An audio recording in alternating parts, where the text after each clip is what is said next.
Good evening. It's wonderful to see so many familiar faces, even if I can't always remember the names. Sorry, and lots of new ones as well. As Scott said earlier, please feel free to sit comfortably and move around as you might need to do so. Yeah. I think all of us are familiar with images of the Buddha. Lots of them, maybe most of them, show him cross-legged with his hands in the zazen position. But there are a number of other mudra, hand gestures as well. For example, one of my favorite is the Buddha holds up his right palm. Be not afraid gesture. Isn't that lovely? Be not afraid. But the one that I want to talk about tonight is called the Bhumi Sparsha mudra or position. And it's where the Buddha also has his left hand in his lap or on his leg. Sometimes there's something that looks like a bowl in it. I don't know what it is. But the important thing is that his right hand is extended outward and he's touching the earth. This position comes from a famous story, which is actually, it's not canonical. You don't find it in the Pali Canon, but it was added pretty early on in that you find it in just about all of the Buddhist traditions. It comes from the Buddha's, well, he wasn't a Buddha yet at that time, but it's his last final evening where he's sitting under the Bodhi tree. And he's ready for his breakthrough. But Mara has other ideas, right? Mara, the principle of evil or ignorance, the obstructive principle, Mara tries to distract the Buddha. First, he tries to distract him with his beautiful daughters, right, to seduce him. That doesn't work. And then he sends his armies, and that too doesn't work. So finally, he accosts the Buddha and he says, hey, you don't have the right to sit there. That's the seat where all the Buddhas in the past have sat and attained complete Buddhahood. But you haven't accumulated enough merit from your good deeds in past lifetime. So you don't really deserve to sit there. And he's still got his kind of minions around him. You know, they're also, yeah, yeah. And Mara says, I should be the one sitting there. So here, Mara's got all this support, and the Buddha's by himself, right? Who's there to support the Buddha? He touches the earth. And the earth roars, I bear you witness. I support you. Yes, you're in the right place. You're ready. And at that point, Mara and all his legions and whatever, they all disappear. And the Buddha or the future Buddha then returns to his meditation and has his great awakening. As I said, it's not canonical. It's not actually found in the Pali Canon, or at least that's what Bhikkhu Bodhi told me. I didn't research it for myself, right? It's a big canon. So what are we to make of it today? I'm really, personally, I don't like this idea of, have you accumulated enough merit from your great deeds and past lifetimes? That whole way of understanding karma is something I'm not completely comfortable with, but that's also not something I want to talk about right now. What strikes me about this story is the contrast between the Abrahamic religions and what the Buddha does. I mean, if you think about Judaism, Christianity, Islam, it's like God is a kind of a sky god, right? The idea is God is, people think of God as somehow up here. And in this story, the Buddha is like appealing to the earth, kind of like embedding oneself more fully into the earth. It's not It's not about transcendence. It's more about, yeah, embodying oneself more fully.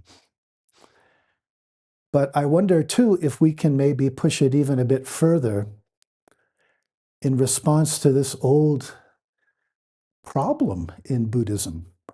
You have probably read or heard, right, that one of the essential Buddhist teachings is that there's no separate self, right? The anatta teaching. And we have it in Zen too, in effect, the Mushin teaching or Wu Tsin in China. The idea that there is no real separate, independent, self-existing self, right? Which raises the question, okay, if there's no self, just a sense of self, who is it or what is it that becomes enlightened? Did you ever think about that? And what I'm wondering about is, can we maybe say, if we want to push this story a little further, is it the earth itself that becomes awakened when someone is enlightened? I mean, think about it.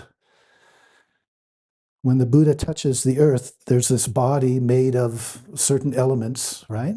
What, lots of carbon, oxygen, hydrogen, calcium, etc., nitrogen. A body made of those elements touches the earth, which is also made of those same elements. What does that mean if we understand it in a more non-dual fashion? What's going on there?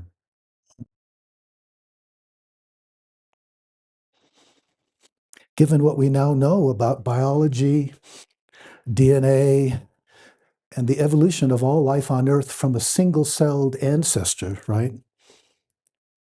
Universal ancestor, it doesn't seem that far-fetched to propose that kind of answer.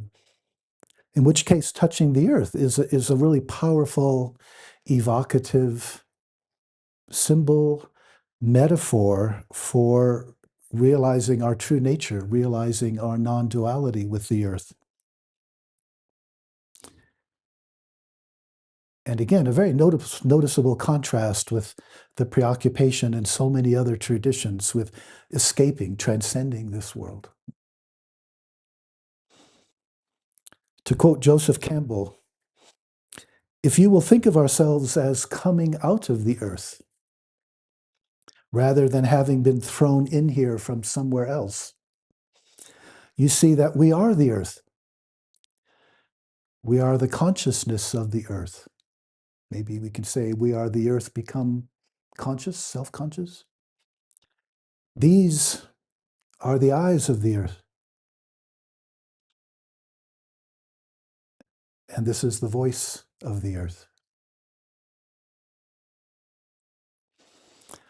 According to Irvin Laszlo, this non-dual perspective is consistent with what he calls a sort of post-materialistic paradigm, which in his opinion, it's like it's returning to the original pre-modern paradigm. Quote, at the cutting edge of contemporary science, a remarkable insight is surfacing. The universe, with all things in it, is a quasi-living, coherent whole. All things in it are connected, and it is an enchanted cosmos. We're part of each other and of nature, a conscious part of the world, a being through which the cosmos comes to know itself.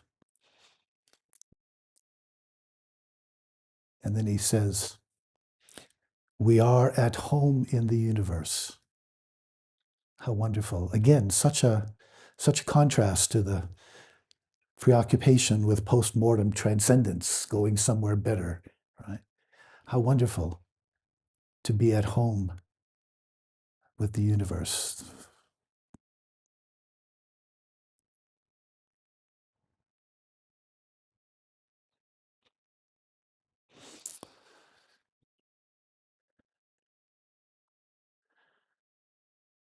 It seems to me there's a remarkable resonance here with something that I have been reading in quantum mechanics. Don't worry, I'm not going to give you anything very complicated there. I've always been fascinated by quantum mechanics, even more so than relativity. I mean, do you know the story there? We have these two great theories, right? Specific and general relativity and quantum mechanics, and they're both really good at explaining, on the one hand, the big universe, right? The galaxies and the black holes and such, and then the quantum at the tiniest level. And they're both really good at explaining. But science hasn't been able to connect the two. It's like they're two separate, completely separate theories that work really well. But science doesn't understand. And in particular, it's been very hard for me to get a sense of what quantum mechanics is really saying. And so I was really relieved to read a book by an Italian physicist called Carlo Rovelli. The book is Helgoland, Making Sense of the Quantum Revolution. I was really relieved when he said, basically, no one understands quantum mechanics. No, as he said that, no one understands it in the sense that they're not able to sort of visualize it or picture it. Basically, what quantum mechanics is this very complicated formula. Don't worry, I'm not going there. But it's a very complicated formula that works really well to explain all types of things. But why does it work? They don't know. I find that kind of exciting. Yeah. Anyway, Rovelli has his own, we have the many worlds interpretation, but what Rovelli says is really struck me, and this is where the resonance, the connection comes in. He says, actually, the quantum understanding starts to make a lot of sense if you realize that the world is not a collection of things, but it's all about relationships. Relationships are primary. And when we see the world as a collection of things, those are just kind of the nodes we construct. That basically the universe is made out of relationships. Let me just read you a couple quotes. Maybe you can already get some sense of the resonance with Buddhism here, huh? Yeah, here's Rovelli. Instead of seeing the physical world as a collection of objects, quantum theory invites us to see the physical world as a net of relations. Objects are its nodes. There are no properties outside of interactions. Everything consists solely of the way in which it affects something else.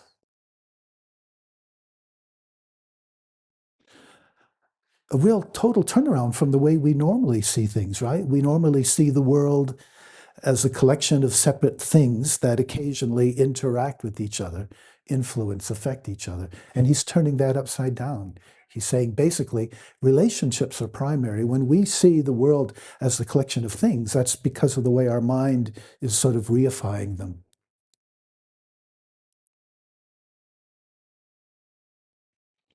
The so-called separate things don't really exist prior to or apart from the interaction. Yes, I don't understand it either.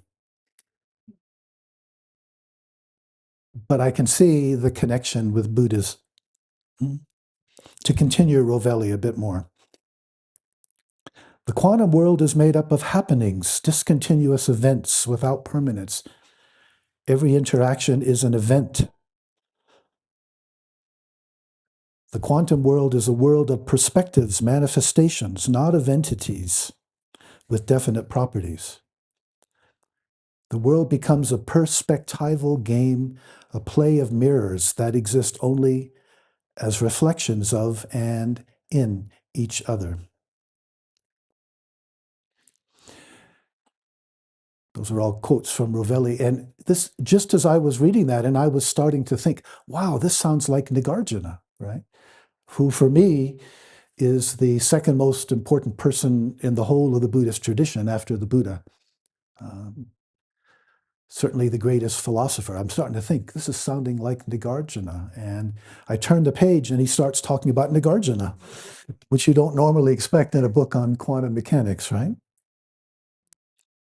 This is what he says in Nagarjuna. The central thesis of Nagarjuna's book, he's referring to Nagarjuna wrote a lot. He's referring to the Mula Madhyamaka Karika, which is the main one, right? The central thesis is simply that there's nothing that exists in itself independently from something else. The resonance with quantum mechanics is immediate. If nothing exists in itself, then everything exists only through dependence on something else, in relation to something else. And the technical term used by Nagarjuna to describe that absence, that lack of independent existence, is, of course, emptiness, right? Shunyata in the original. Things are empty in the sense of having no autonomous existence. Things exist thanks to, as a function of, with respect to, in the perspective of something else.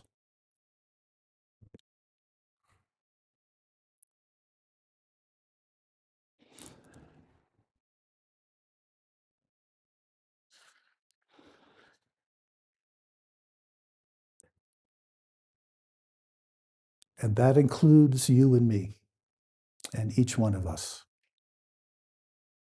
We have no autonomous existence. We have no reality separate from all our relationships with everyone and everything else.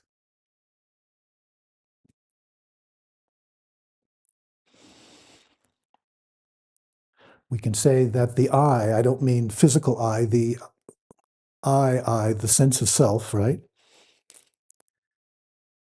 This is Rovelli again. The I is a result of the common mistake of mistaking a process for an entity, right? The I, sometimes we hear this too. I notice some Buddhist writers now, they don't talk about the self, they talk about selfing as a verb. Another empty process, right? So we can say each of us, or what we normally think of as the self, well, no, there's thinking, but there's no autonomous I that's doing the thinking. There's the seeing, the hearing, the touching, the feeling, the remembering, the planning, the intending. There's all these processes. And the way that they work together creates the sense of an independent, self-existing I that's doing them. But in fact, that I is a construct. Again, that I isn't a thing, but a process of the way those things are being related together.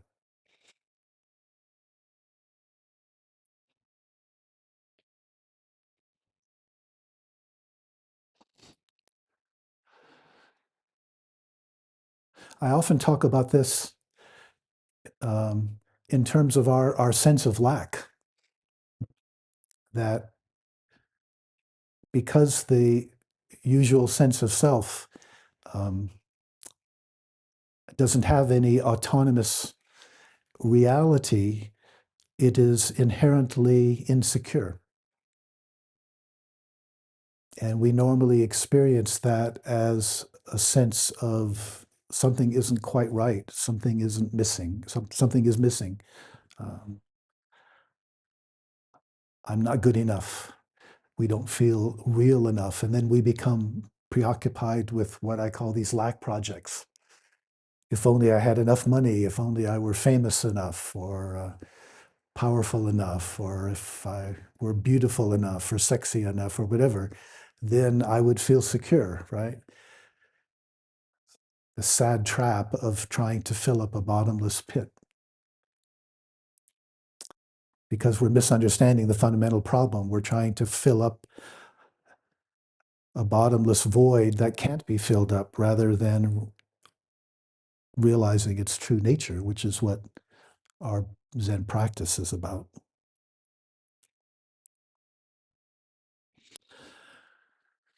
All this talk about reflections may remind you of a very common metaphor in Buddhism that also, I think, does a good job of expressing this interrelationality. And of course, I'm referring to Indra's net, right? Developed in the Huayan school of Mahayana and very much in the Avatamsaka Sutra. So it's a very important metaphor. I expect you've heard it before. But let me just express it again briefly. In the heavenly abode of the great god Indra, there's a wonderful net that stretches out infinitely in all directions. And at each eye or node, there's a single glittering jewel. And since the net is infinite, the number of jewels is also infinite. And in its polished surface, the polished surface of each jewel, you see reflected all the other jewels in the net, infinite in number. Not only that, but each of the jewels reflected in the one jewel is also reflecting all the other jewels. So there's just this infinite reflecting process. This actually works especially well if you think of the jewels as like something hollow. Maybe even better than jewels. Think of it as kind of like a round, hollow, polished metal ball.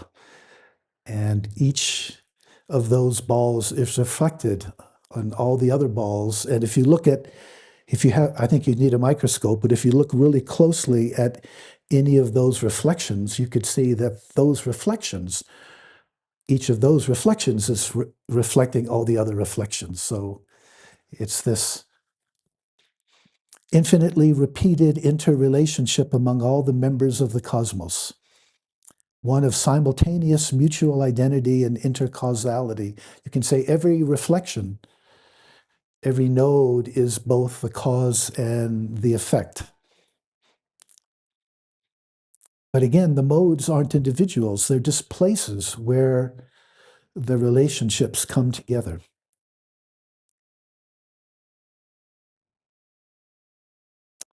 The universe is an infinite body of members, each of which is sustaining and defining all the others. Okay, let's cash this in. What does this really say about us? What does it really say about how we understand who we are and how we live and how we relate to each other?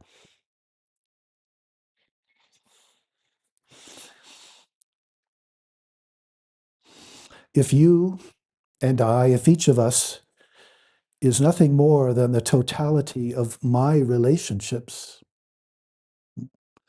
a place where all of those relationships come together and interact.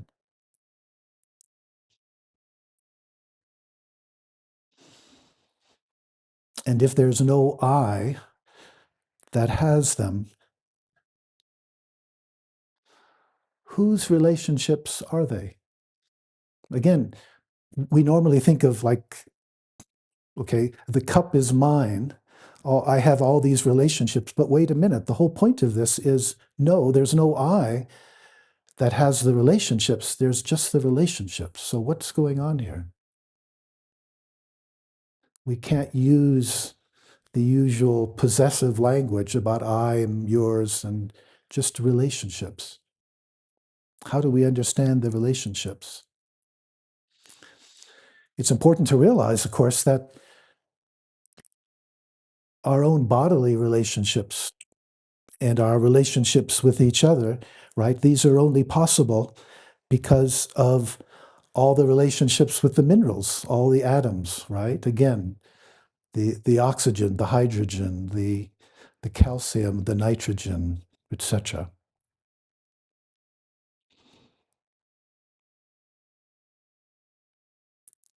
But also other forces like gravity.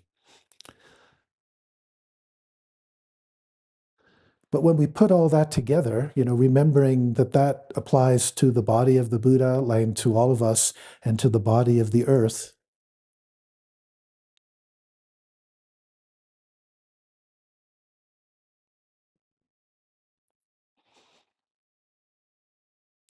that makes up what we call the biosphere, the earth. What that means, I think, is of our relationships are the impermanent product of the earth, what the biosphere is doing.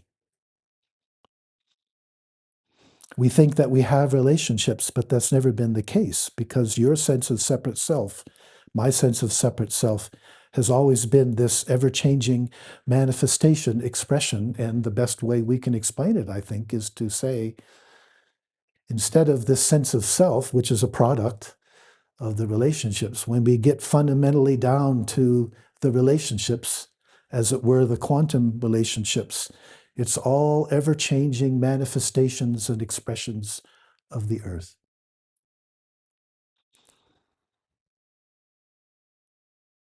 There's never been a separate self-existing David Loy or Scott or Abby or Nancy.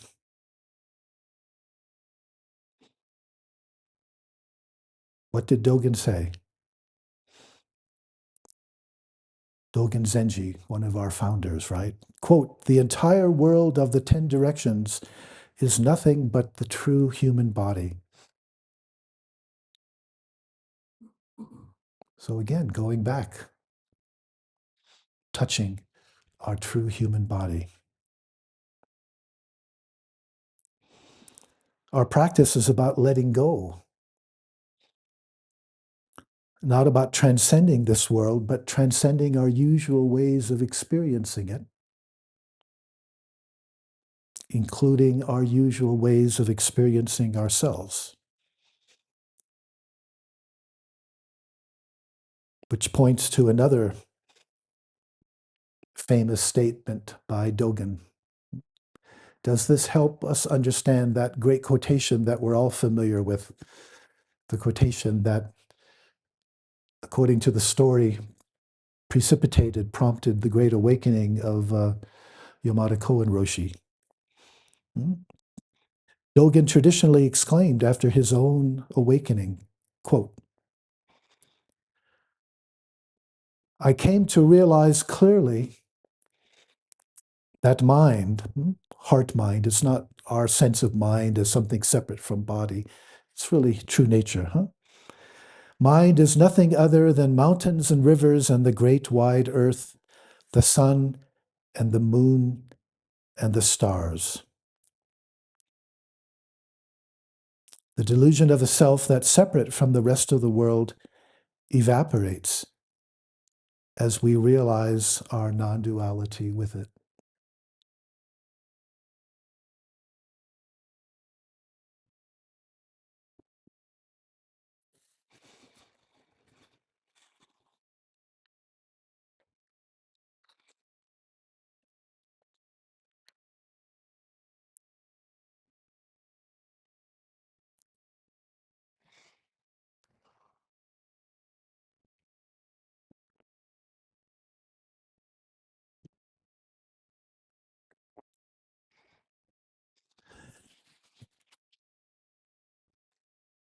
This new paradigm, which is also the old paradigm that Laszlo referred to, right? This understanding of the cosmos as a quasi-living, right, interdependent whole, raises the fascinating possibility of understanding evolution in the broadest sense as the creative groping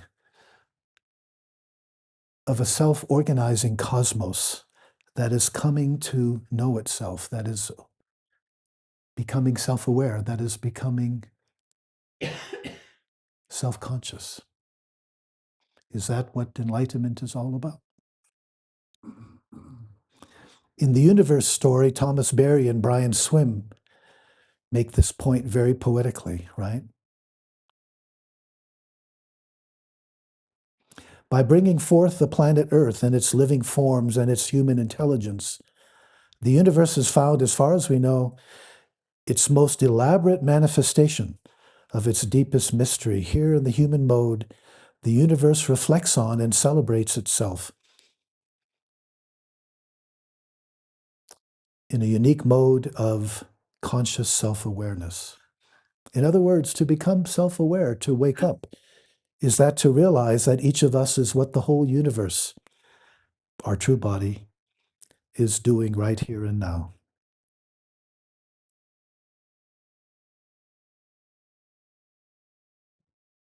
Could there be a better homecoming?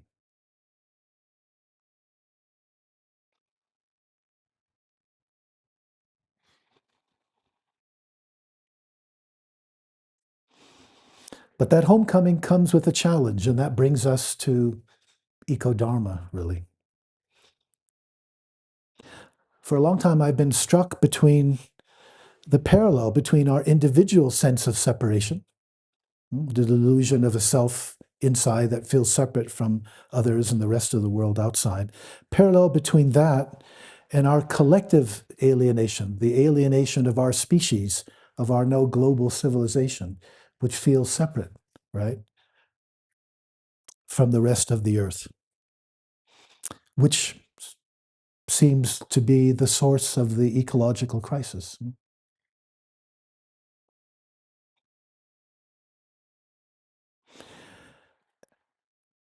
An astrophysicist named Adam Frank wrote a book called Light of the Stars,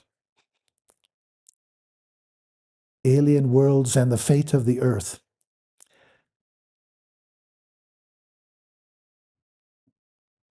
where he argued about the importance of stop seeing our species as separate from the Earth. And not only that, it's like we think of our species as separate, but what about our civilization? If in fact we are non-dual with the world,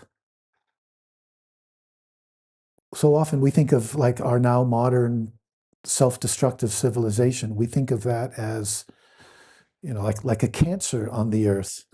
But isn't that still a dualistic way of thinking? Is it possible to understand our human civilization in a non-dual way as well? Can we say that not only we as a species are a kind of experiment or, if you will, play of the earth, but what about our global civilization? Is that really separate from the earth? Or is that what the earth is actually doing too?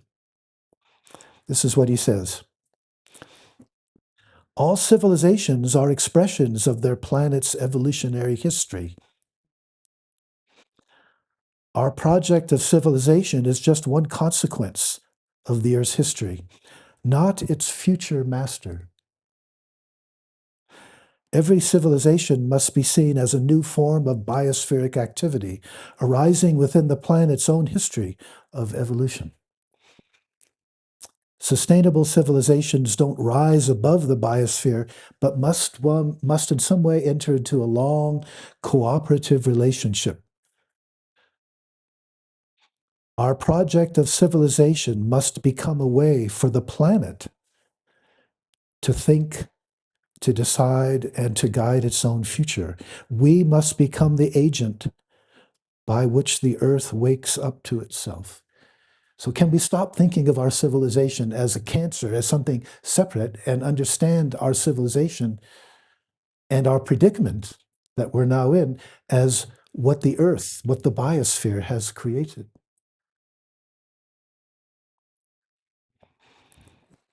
Wow. Frank concludes that humanity up to this point in history has been a cosmic teenager, lacking the ability to take responsibility for ourselves. But we need to gain an astrobiological perspective to respond appropriately to the situation we're in today.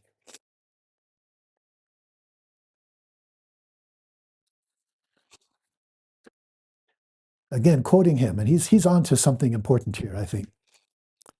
It means recognizing that we in our project of civilization are nothing more than the fruit of the Earth's ongoing evolution. He says evolutionary experiments. Any civilization on any planet will be nothing more than an expression of its home world's creativity. It doesn't mean getting angry at ourselves for our stupidity. We're not a plague in the planet. Instead, we are the planet. We are at least what the planet's doing right now. But of course, there's no guarantee that that's what the planet will be doing 1,000 or 10,000 years from now. So he says, we're at a crossroads, under the light of the stars, ready to join them or ready to fail. The choice will be our own. Yes, our own, but also in us. It's in us that the planet is at this crossroads. It's not just we as something separate from the earth or at this crossroads. The situation we're in now, we always remembering we are non-dual, we are an expression of the earth.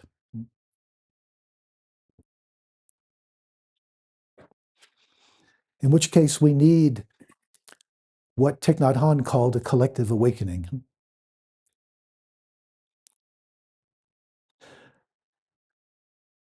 Let me conclude these reflections by just emphasizing a little bit what this means and just noting a contrast here.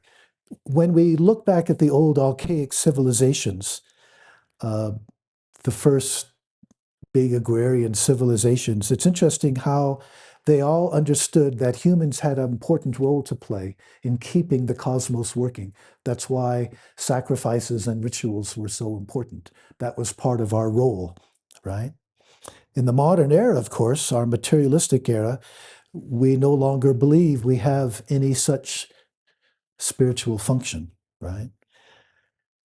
Which, of course, raises basic questions that we're all stuck in about the meaning of our lives or the meaninglessness of our lives, both individually and collectively as a civilization, as a society. What's it all about? Why are we here?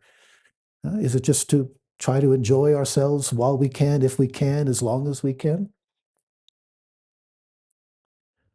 But if we're not separate from the rest of the biosphere, if both individually and as a species and as a civilization,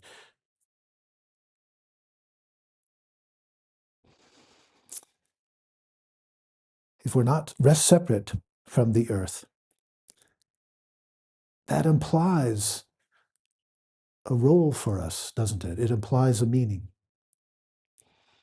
Loving the world as our own body means that the culmination of the spiritual path is not some blissed out state, but to become fully engaged with each other and with the earth at this critical time in history, contributing to what Judaism calls tikkun olam, repair of the world, or what Mahayana Buddhism describes as the bodhisattva path, vowing to help relieve the suffering of all sentient beings, and now addressing, of course, our deteriorating ecosystems. In other words, the ecosattva path, the bodhisattva path, becomes ever more urgent, ever more critical now that, as Noam Chomsky has said, this is the most dangerous time in human history.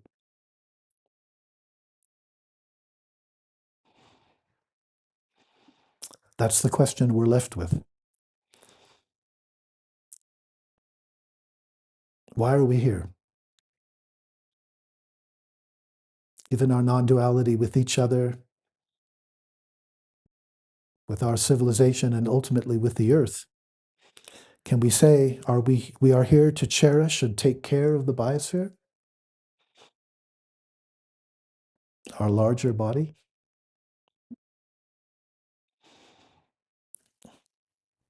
Are we here to help it heal?